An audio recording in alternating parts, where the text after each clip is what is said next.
Today's show is brought to you by locally owned and operated Highland Rim Speedway. Visit their website at highlandrim.com. Well, coming up next on Pit Pass, we'll be without Larry Woody this week. He's off hunting, but we have found the good game. We'll talk a little bit about NASCAR. What are they going to do about the Denny, Hamlin, Joey Logano situation? And Norm Benning said, what? But the best part of the show, coming up, we'll have James, the King Climber, and Buddy Williams from Highland Rim. All that coming up on Pit Pass. From the family grocery hauler to fire-breathing racing engines, the one name you need to know is USA Motor and Machine, located at 51 Cleveland Avenue in Nashville, Tennessee. Give them a call at 615-726-3725 or at usamotorandmachine.com. Talkapolis, the social media TV network for your city.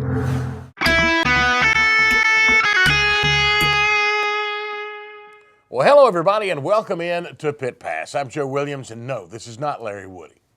This is Buddy Williams, one of the co-owners up at Highland Rim Speedway. No relation. No relation. We talked about this. We want to get that out front. We have. Early. We have. I appreciate you getting me on the show. This is kind of like in Winston Cup when the team owner calls and says, will you fill in for the driver? Yeah. Well, they called for me to fill in for Woody.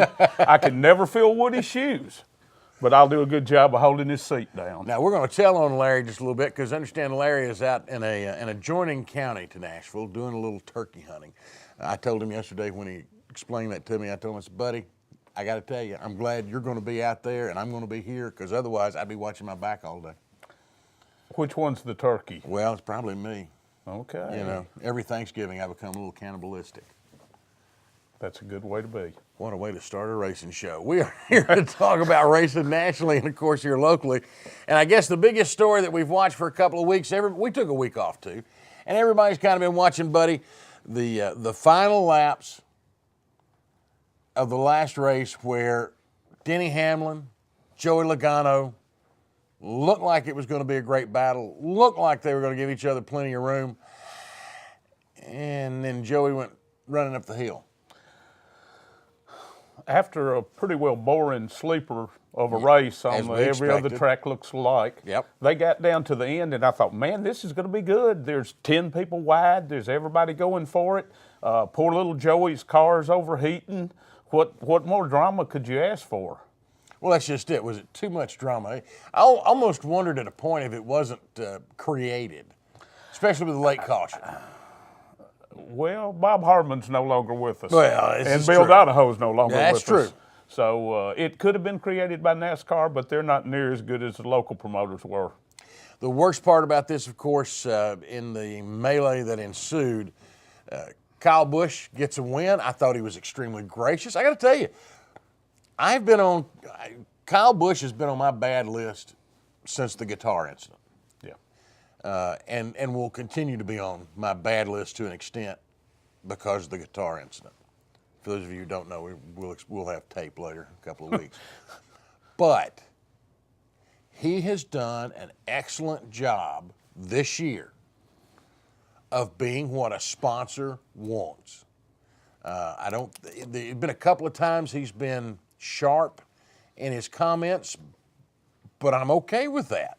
I mean, the situation's called for that, and it was okay that he did that, I think. He won that race, and he was, like, hey, I'm watching him. And I'm sure you've been as a driver, you've been in that position. I'm sitting in third watching the top two, and I'm going, come on, baby, go on and hit him. They're going to wreck, and I'm going to win. Yeah. Yes, sir. What's that feel like? It feels good until they actually do wreck in front of you. And then you wonder, am I going to get caught up in this wreck? Or all of my plans going right down the tubes? Well, they were fortunate enough that the big wide racetrack, long story short, Logano comes down and he pops the wall, catches Denny. The worst part about this is that in the end, Denny Hamlin takes a head-on shot to the inside wall where there is no safer barrier. And I think it's fair to say that we're going to see a lot more inside wall safer barriers now. I think that's going to get fixed. Yeah, on big tracks, especially on the major, the 1.5-mile, 2-mile tracks. But in the process, it also fractured a vertebra in his back, and now he's going to be out for about 6 weeks. Buddy, now that you're in charge of a racing facility, I'm going to go ahead and put you on the line. on the spot, rather. My initial reaction to this was, if Denny's out 6 weeks, probably Joey ought to sit for 6 weeks. My initial reaction. What do you think about that? Initial reaction would be that way. And we love the controversy. We love the one-upmanship. But when you start using a 3,400-pound car as a weapon, then things change. And I feel certain that Logano did not mean to injure anybody. No, but he meant to wreck him. He meant to wreck him. And he was very clear about that Yeah. post-race. You know, you use a car as a weapon. I hate to use the term weapon, but once you get to those speeds and those big racetracks, that's what it becomes. You think Martinsville, where they're going this week. You think Bristol, the Old North Wilkesboro. You think of Highland Rim. You know, a little bit of bumping is kind of expected. And, you know, the really good ones, and I've seen really good ones who could spin you out on purpose and make it look like they never touched you. This wasn't even that close.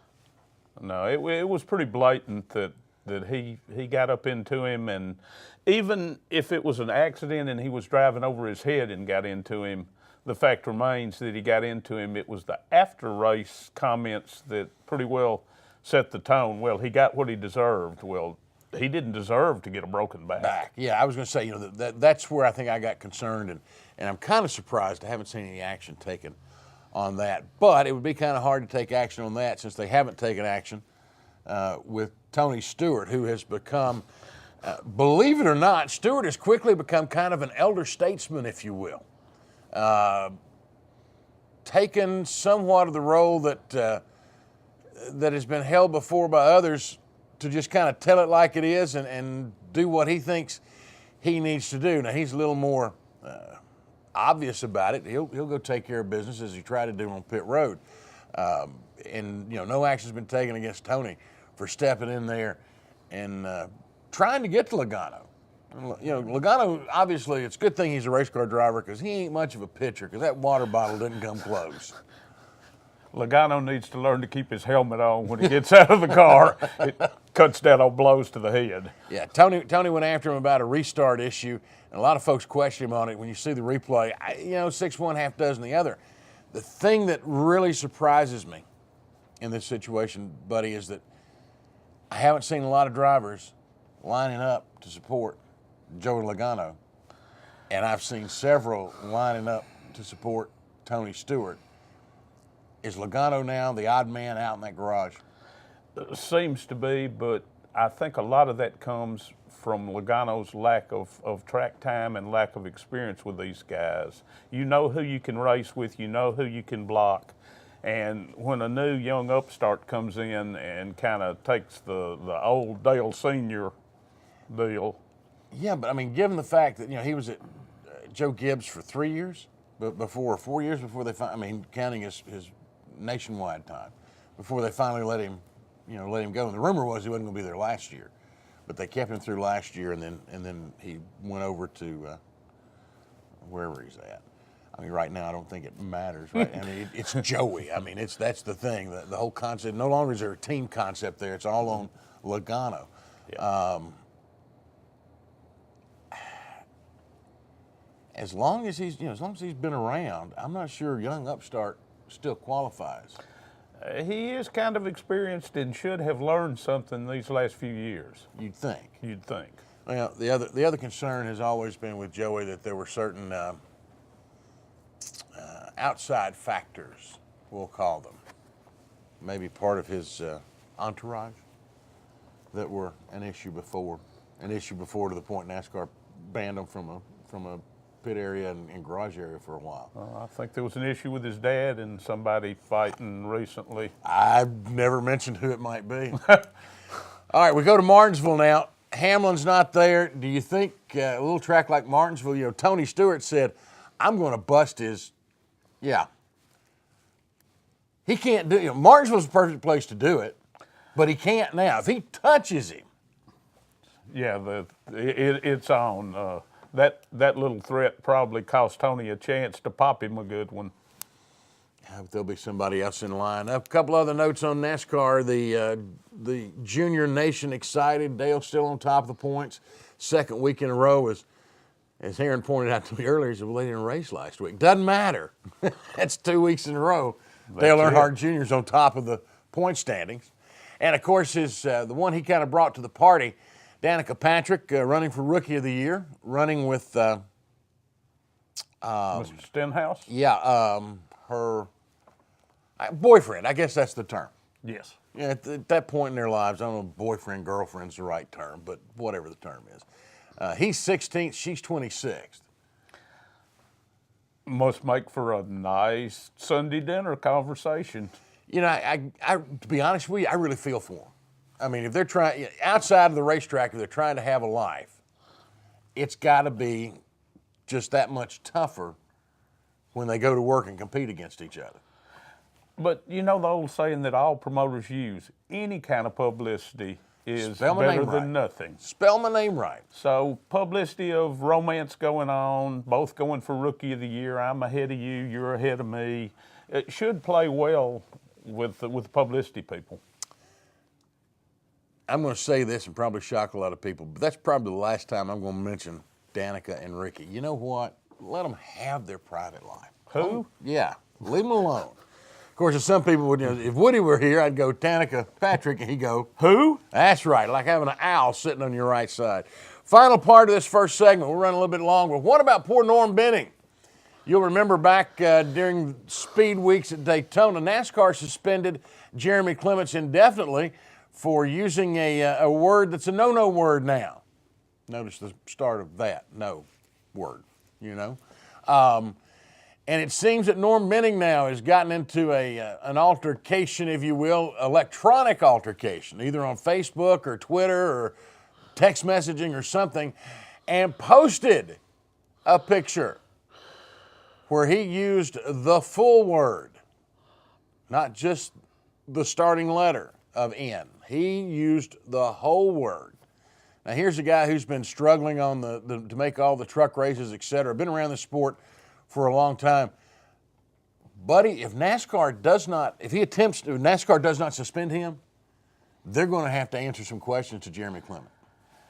Yes, they are, because they set the precedent with him early on in the year, and that just was absolutely inappropriate thing for anyone, much less someone who's a so-called NASCAR star, to use. It looks bad for the sport, and I think there's a clause that they have detrimental actions detrimental to the sport. Of auto racing. How many times have I typed that line out? But can they afford to suspend him and lose a truck? Truck Series not as healthy as it used to be. No, it's not. And while we're talking about Truck Series, let's be pulling for one of our Nashville heroes. Clay Greenfield is going to be there at Martinsville. And he's a local boy that's made good in the Truck Series, and we all need to get behind him and pull for him. And the important thing about Clay is he's doing it on his own, basically. I mean, they're running the shop out of Springfield. The family's doing it. It's not like he's got, $800,000, $2 million sponsorship. He's literally doing it himself. Had a good run going at Daytona. Had a little bit of an engine. Matter of fact, led fastest in the last practice. Yeah. Had some engine issues late in the race. I think he wound up 15 to 20, and at 17th, I think, is actually where his finish was. So hopefully, going to Martinsville with as much experience as he has at the rim and out here at the fairgrounds, that short track hopefully will be good for him. I certainly hope to see him do well, and we're all going to be pulling for him. Yes, we will. Of course, I still contend that short tracks are the great equalizers. All right, we've gone too far on this segment. When we come back, I'm going to be excited to bring into this conversation a man who has been around and been racing probably longer than I've been alive. I'm not sure he's going to take too well to that one, but James the King Climber will be here. We're going to go all the way back to Smyrna Speedway. That and more coming up next on Pit Pass.